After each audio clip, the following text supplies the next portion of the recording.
Okay, here we are with Brendon Price, owner of Dyno Works in Honda Country, mate. How you doing? Good, thanks, yeah. Now, you're not doing the Nationals this year. What's that? Well, I had a misadventure.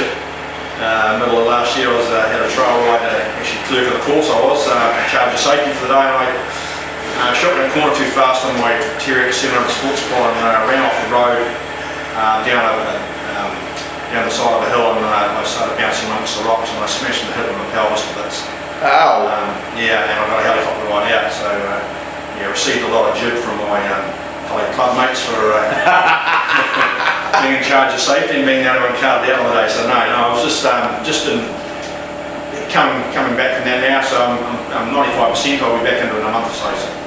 So, and I hear you're going to be racing maybe an F3? Yeah, I sort of figured F2, 53 years old, 100 and something kgs. Nothing wrong with three figures, mate. Yeah. Sort of at the back of the pack, so I'm sort of getting there right a bit, so I'll just go down a grade and perhaps be back in the midfield where I can have a bit more fun. Yeah. Excellent. Now with Dyno Works, I know you support a lot of riders. I mean, I think in the field there must be at least 30 guys running your logo, which is fantastic. Yep, I enjoy supporting the class. I enjoy, I consider this job in here to be the best job in the world, you know. I get to meet nice people, work on nice machinery. It's all many and varied. I never do the same thing twice. No, I really enjoy it. At the moment, just fitting a new part to my dyno, so I've got a new tool to learn how to use, so that's why she's in a million bits. But no, looking forward to getting that cranked up, and just another tool to get these boys going a bit faster than the North Island lads.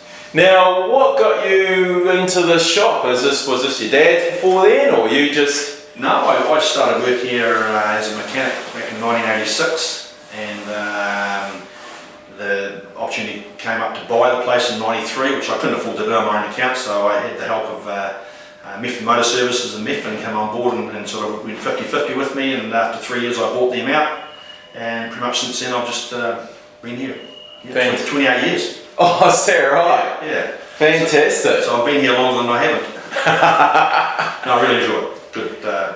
Just one of the few people, I guess, that can join their hobby with their work. So I think it's a real bonus. Now, your wife, is she happy you're not racing, or know that you're going back to it, or is she pretty happy about that, having you around a bit more? Well, I was well involved in motorcycle racing long before I met her, so it's really, she doesn't have too much saying, but she understands. It's in the blood, and I'll keep going as long as I can. But I've sort of knocked the old street racing on the head. I've sort of done a bit of that, and I find that's a little bit dangerous and a bit daunting now. And too many cowboys out there with not a lot of skill. So I just stick to the circuits. I think it's a lot safer, a lot more runoff area, and no, all well and good for the guys that do the street racing, but I just find it's a little bit enclosed. There's nowhere to go.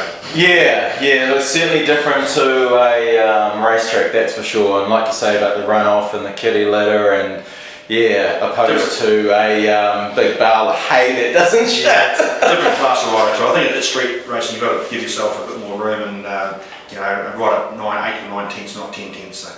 But I enjoy watching it. I still don't watch, but I'll put my days are doing in a row. Now, I'm sure you've been watching the first round or know what of it.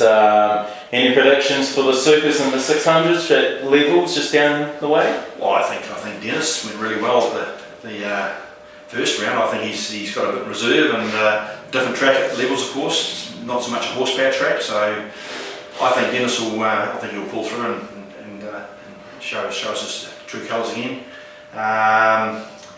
600 class, well, John, that's the game. I think he's got the field summed up. He's got a good running bike. He's well organised. He's professional. I think he'll go right too. Fantastic. That's my picks anyway. Yeah. Now, old Darcy, so you weren't chasing him on the quad, were you, when you had this wee ups? No, Darcy was nowhere to be seen. Meaning he was way ahead of you? Yeah, no. Darcy's had a bit of a gap there. He's expanding his business, and he's just his focus is on his business this year, so he'll be back into it next year, I guess, when he's got things a bit more organised. Excellent. He's got to get his money machine working good, which we're going to do now. So he'll come back.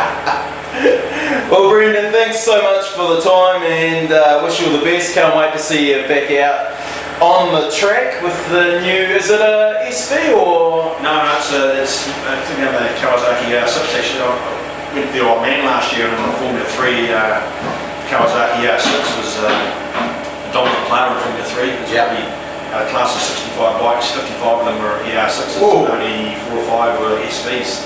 Just the sustained high revs, the ER6 seems to have a stronger bottom end and stronger high output. So I've already got the bike sitting at home now. It's just a work in progress. It could be middle to end of next year before it's going, but I'll just chip away as I can.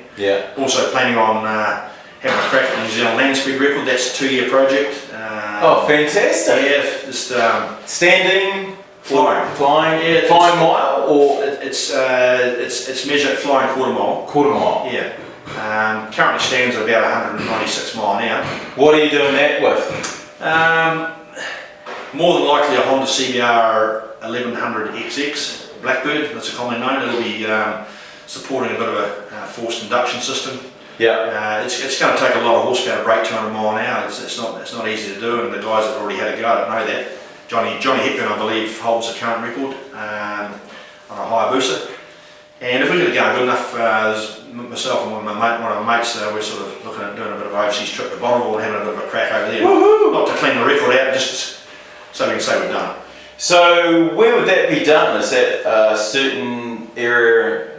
Well, we can do it out here at Chertsey. It's 15 k's from here. Phil Garrett, Flying Kiwi, episode with his sidecar. He's already surveyed a bit of road out there, and he's happy to help us with the documentation and how to go the road closure. So it's a 2-year project. It's not going to happen this year. It'll be a 2-year project, but I've got the knowledge and the machine here to make it happen. As long as I've got the balls hang on to that speed, it's a lot faster than I've ever been, but I'm determined. Oh mate, well look, keep me in tune. I'd love to support you with this and trying to get it out there for you. But Brendon, thanks for your support in our community. We really need you, and I know a lot of the boys really support you with this dynos to get that right tune and get a good, sharp, fast bike. Thanks mate. Thanks, Steve.